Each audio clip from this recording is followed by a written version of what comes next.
Let me tell you a little story.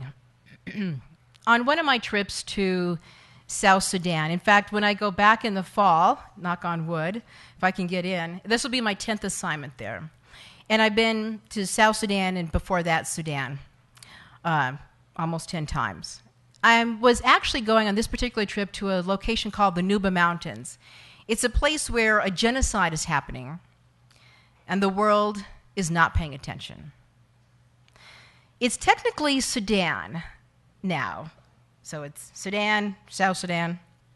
So in order to get to the Nuba Mountains on the Sudan border, I kind of have to break the law and go in through South Sudan. Because if I went through Khartoum, I probably wouldn't be allowed to leave, based on the stories I've done about the government. Anyway, I finally make it to Juba, the capital of South Sudan, and my fixer, my contact, a fixer is somebody for journalists who knows the language, they know where to go, where not to go, they help you make connections. George Tuto, he meets me at the airport. By the way, the airport in Juba is incredible. 1 million people moving 1 million miles an hour with 100-degree temperatures. Anyway, he greets me at the airport. We get to my hotel room in the capital, in Juba, and I get settled, and we're having tea, and he says to me, he turns to me with these shining eyes and bright, beautiful smile that he has. Oh, and by the way, George and his family are former refugees, and they live here in Aurora. Anyway, he turns to me and says, Tamara, I'm so glad you're here, but I have to go now. I have to leave you. I'm like, wait, what's happening? He had gone ahead of me to help purchase medicine and sorghum in South Sudan and in Uganda to take into the Nuba Mountains, but he had run out of money, so it was time for him to go.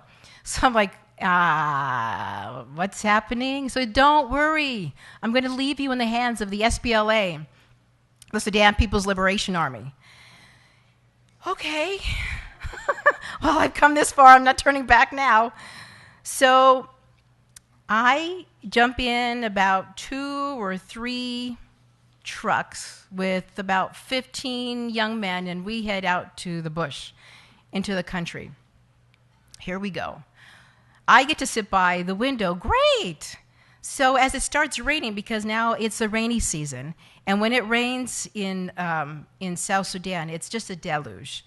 There are only about 35 miles of paved road in the entire country, which is almost the size of Texas. So I'm like, cool. I'll just roll up my window. So I'm doing this for like 10 minutes. They're like, oh, that window doesn't work. I get that. So I'm covering my camera gear with my body and my little jacket and just getting pounded with rain. Now mud is splashing around because the window won't open. And I'm thinking, I am not letting this camera get damaged, because if the camera goes down, we don't have a story, and Tamara's not going to be happy. So I'm tucking myself under my coat going, it's worth it, it's worth it, it's worth it, because this story has to be told. So anyway, we eventually get to an area, a compound, where some other SPLA dudes are. And so everybody gets out, we find a tent or whatever. The next morning, everybody starts meeting. They're talking and strategizing, and I'm like, okay, are we going soon? Oh, yeah, tomorrow we're going to go. So day 1 passes. Day 2, day 3, I'm getting a little anxious. I'm like, are we going to the conflict zone, the area where the people, the civilians are being killed, where the story is? And they're like, yeah, we got to meet, we got to do this thing. I'm like, I am getting anxious. I'm not anxious because I'm scared like a normal thinking person would be, considering what she's doing right now. I'm getting anxious because I'm running out of my resources and time. I spend typically about 3 weeks to door to door getting in and out of South Sudan and the Nuba Mountains, because it just takes so long. So I'm like, okay, this is not going my way. So I get out and about, and I'm like, okay, I'm going to go find somebody to help me. So I bump into a reporter and a photographer from Al Jazeera who also happened to be working on this story. And they were hoping to ride with the SPLA into the conflict zone. So I said, I've got a great idea. Why don't we work together? You guys speak Arabic and the Dinka language, And I have peanut butter and crackers that I could share with you. That's my contribution. It's all about connections, right? So we go in and we find a guy who knew a guy who knew a guy who had a truck, because we realized we needed transportation since our SPLA dudes were strategizing. Imagine that.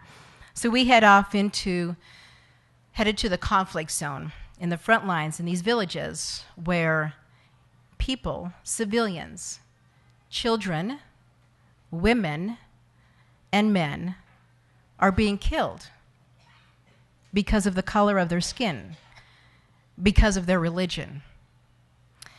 So yeah, I think I know a thing or two about being overwhelmed and feeling like you're not empowered. Hopefully this little story started to get you thinking about being inspired and thinking about you too can do crazy things. I wouldn't suggest that, but you too can do a little bit of crazy things and push the envelope and maybe even do something impossible to make a difference.